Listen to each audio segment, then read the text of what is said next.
Hello friends, आप सबका एक बार फिर से स्वागत है आपके अपने चैनल इग्नू ऑनलाइन क्लास में। तो दोस्तों, हम लोग सैलरी का पार्ट 3 करने जा रहे हैं। पार्ट 2 आपने नहीं देखा है तो वो इस वीडियो के डिस्क्रिप्शन में जाइए, वहाँ पे 1-2 का लिंक आपको मिल जाएगा।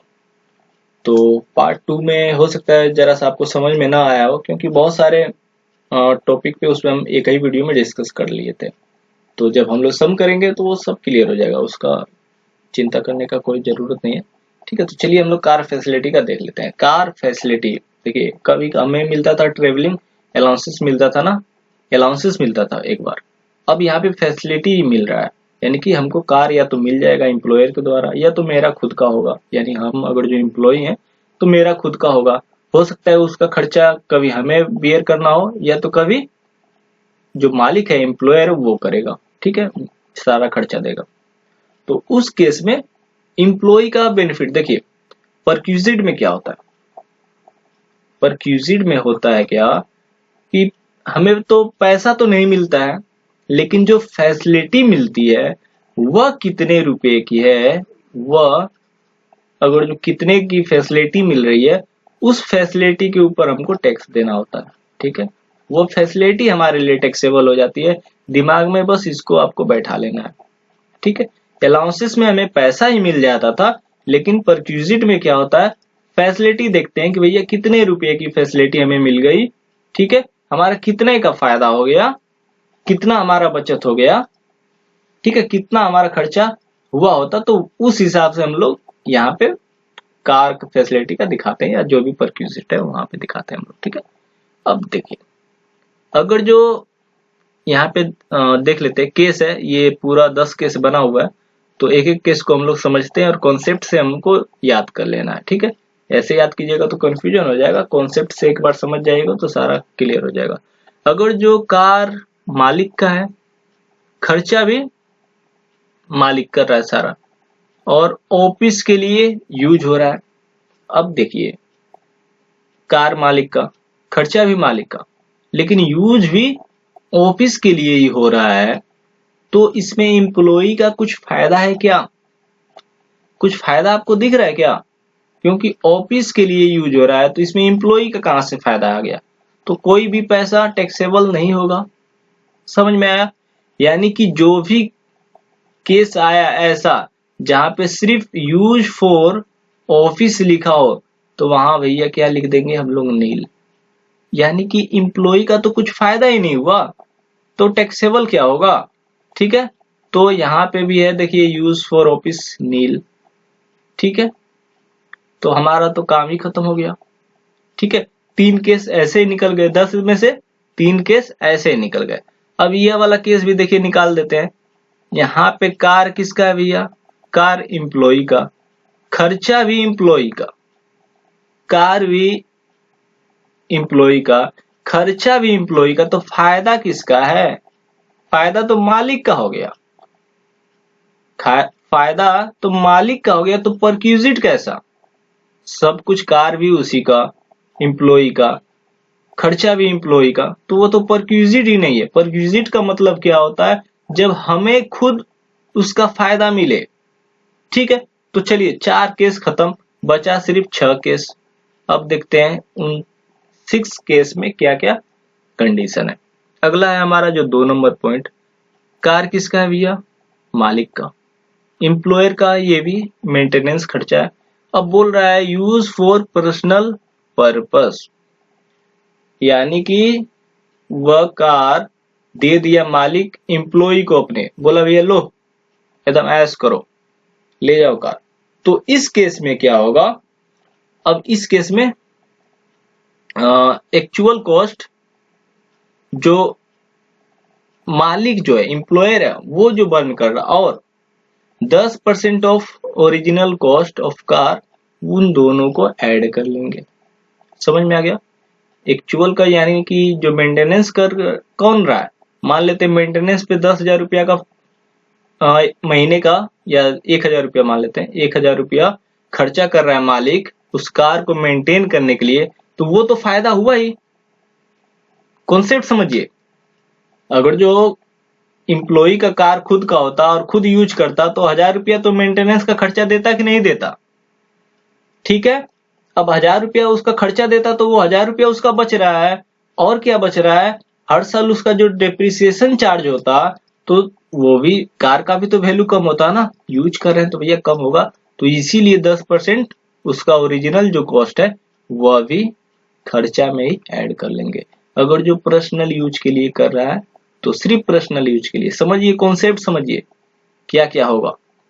ठीक है, कार भी मालिक का, एम्प्लॉयर का, यानी कि मेंटेनेंस भी एम्प्लॉयर का। तो फायदा पूरा का पूरा तो किसको हो रहा है, एम्प्लॉय को, क्योंकि जो मेंटेनेंस का खर्चा है वो भी बच रहा है और उसका जो डिप्रिसिएशन होना चाहिए 10% जो कम हो रहा है वैल्यू, वो अभी एम्प्लॉय का फायदा हो रहा है। तो इन दोनों पे टैक्स लगेगा एम्प्लॉय के हाथ में। समझ में आ गया इतना?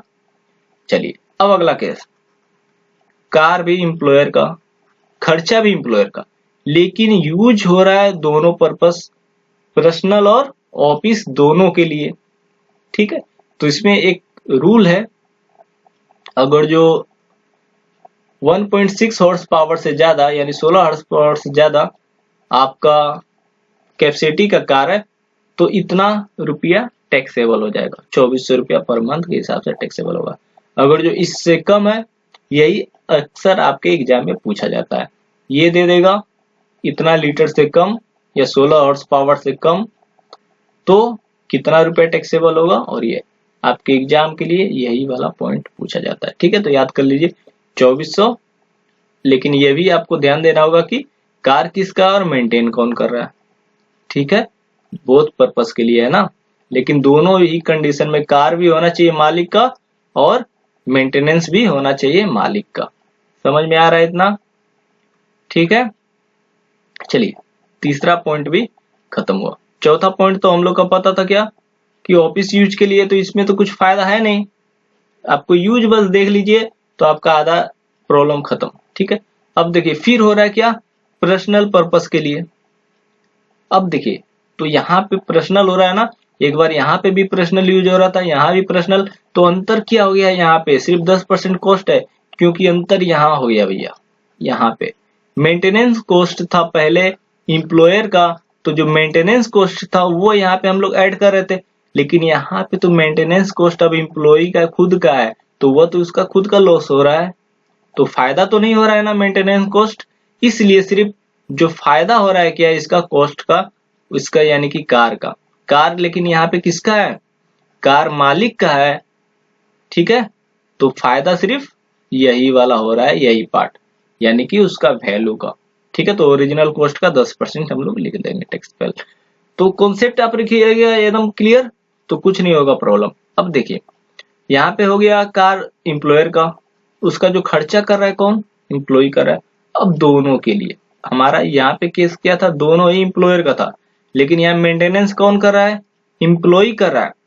तो इस केस में क्या हो जाएगा, 900 रुपया हो जाएगा अगर जो ज्यादा है तो, और 600 रुपया हो जाएगा 16 हॉर्स पावर से कम है तो। ठीक है, यह आपको ध्यान देना है। यह वाला केस तो नीली है। अगला जो हमारा एम्प्लॉय का कार है, एम्प्लॉय का कार है, और यहाँ पे तो देखिए फायदा सिर्फ जब फायदा आप समझिएगा ना तो क्लियर हो जाएगा। यहाँ पे कार किसका है हम ये नहीं देखेंगे। चलिए अब यहाँ से आप खुद कोशिश कीजिए, कार किसका भैया, एम्प्लॉय का। मेंटेनेंस का खर्चा कौन दे रहा है, एम्प्लॉयर। तो फायदा क्या हुआ, मेंटेनेंस वाला ही फायदा हुआ ना, फायदा तो सिर्फ मेंटेनेंस का है। अगर जो पर्सनल यूज के लिए दे रहा है तो पर्सनल यूज के लिए दे रहा है, तो अब इसी केस में यही दोनों केस है, लेकिन दोनों के यूज के लिए जब होगा तो क्या हो जाएगा, फायदा तो क्या आ रहा है, मेंटेनेंस वाला तो बेनिफिट इसको मिल ही रहा है। तो यहाँ पे क्या कर लेंगे, मेंटेनेंस में से हम लोग माइनस कर लेंगे ये 2400, अगर जो पावर इसका एचपी 16 एचपी से ज्यादा है तो, नहीं तो 1800। ठीक है, ये कर लेंगे। क्लियर, समझ में आया? बहुत ही आसान है, कॉन्सेप्ट पे अगर जो याद कीजिएगा तो हो जाएगा। और यहाँ पे अगर जो ड्राइवर के संग है तो 900 रुपया उसमें अगर जो हम लोग को ऐड कर लेना होगा, बस यही था आपका खत्म। अब देखिए इस पे एक सम है, आइए फटाफट वो भी देख लेते हैं। यहाँ पे बोल दिया गया 18 HP है, यानी कि 16 से ज्यादा है, 16 से ज्यादा है भैया, 16 से ज्यादा है। तो एम्प्लॉयर कॉस्ट बोल दिया, एम्प्लॉइंग का जो कार का कॉस्ट है 8 लाख रुपया, ठीक है। ड्राइवर का सैलरी पेड बाय एम्प्लॉय 5,000 रुपया, find the taxable perquisite if, ठीक है। अब देखिए केस दे दिया है कि car used for office purpose, ठीक है, ऑफिस के लिए हो रहा है। मेंटेनेंस जो कॉस्ट है वो एम्प्लॉयर का 600 रुपया। जब ऑफिस के लिए हो रहा है तो यहाँ फायदा किसका है? जब सिर्फ ऑफिस के लिए हो रहा है तो एम्प्लॉय का तो कुछ फायदा नहीं है, काम खत्म। अब देखिए यहाँ पे पर्सनल यूज के लिए हो रहा है, मेंटेनेंस जो कॉस्ट है वो मालिक दे रहा है, तो यहाँ पे देखिए दोनों फायदा हुआ ना। मेंटेनेंस जो कॉस्ट है, मेंटेनेंस का जो लगता है वो तो फायदा हुआ ही एम्प्लॉय को, और उसका जो वैल्यू भी कार भी किसका था? एम्प्लॉयर का ही कार था। तो 8 लाख का 10% दोनों ऐड कर लेंगे तो ये आ जाएगा, ठीक है। 3 नंबर केस क्या बोल रहा है? बोथ पर्पस के लिए, ठीक है, और इसका जो मेंटेनेंस का खर्चा है वो 6,000 रुपया एम्प्लॉयर कर रहा है, क्लियर। तो इस केस में क्या हो जाएगा?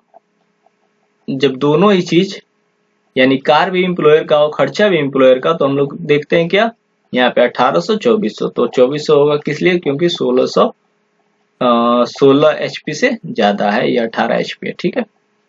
अब देखिए अगला केस देखते हैं, यूज फॉर ऑफिस पर्पस। देखिए जब ऑफिस पर्पस आ गया तो भैया नॉट टैक्सेबल, सिर्फ ऑफिस पर्पस है। और पर्सनल पर्पस, देखिए जब सिर्फ पर्सनल पर्पस है, मेंटेनेंस कॉस्ट बोला है 600, ठीक है, वो भी एम्प्लॉय का। तो इसका बेनिफिट क्या हो गया? कार वाला। अगर जो मेंटेनेंस कॉस्ट एम्प्लॉय कर रहा है तो इसका फायदा तो चलिए मेंटेनेंस वाला हटा ही दीजिए, अब इसको भूल जाइए मेंटेनेंस। तो यहाँ पे इसका सिर्फ फायदा क्या हो रहा है?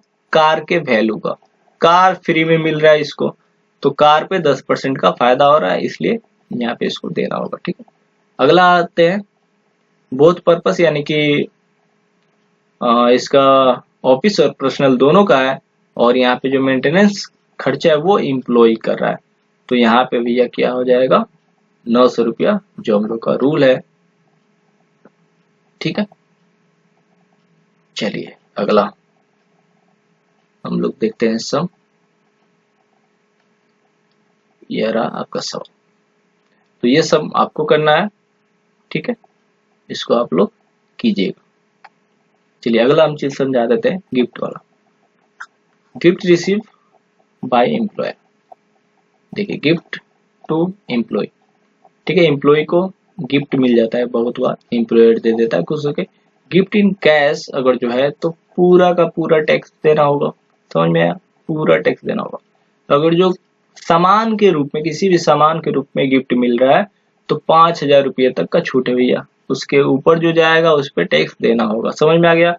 वही चीज यहाँ लिखा है, अगर जो कैश में है तो पूरा टैक्स देना होगा, अगर जो काइंड के रूप में है तो आपको 5,000 रुपया तक। अब देखिए यहाँ पे एक क्वेश्चन है, गिफ्ट दे रहा है by mister X to his employ mister Y, यानी वाई एम्प्लॉय है, तो यहाँ पे इसको मिला, सूट मिला इतने का, फिर बेडशीट मिला, और इसके डॉटर को मिल रहा है डॉल, ये सब सारा गिफ्ट मिल रहा है, और ठीक है इसके बच्चों को मिला, और यहाँ पे कैश में मिल रहा है। तो कैश वाला तो पूरा टैक्सेबल होता है, आपको पता है। तो गिफ्ट इन कैश भैया पूरा टैक्सेबल है, चलिए इसको बैठा दिए। अब बाकी जितना खर्चा मतलब ये मिल रहा है सारा गिफ्ट, इन सब गिफ्ट को ऐड कर लिए, ठीक है, यहाँ पे ऐड कर लिए, और 5,000 से घटा लिए, तो 350 रुपया क्या होगा? टैक्सेबल हो जाएगा। तो ये हो गया गिफ्ट, लगभग पूरा कवर कर चुके हैं आपका जितना भी परक्विजिट था 2 वीडियो में। अब हम लोग क्या करेंगे, जब सम का प्रैक्टिस करेंगे उसमें बचा कुचा जो भी है वो भी क्लियर हो जाएगा, ठीक है। कोई भी डाउट होगा वो सारा का सारा आपका डाउट खत्म हो जाएगा, ठीक है दोस्तों। बहुत जल्दी आपके संग फिर हम आएंगे आपके लिए लेकर प्रैक्टिस सेट, आप उसको कीजिएगा और घर में उसको चेक कीजिएगा कि आप कहाँ सही कर रहे हैं, कहाँ पे गलत कर रहे हैं, ठीक है दोस्तों। मिलते हैं बहुत जल्द आपसे नेक्स्ट वीडियो में।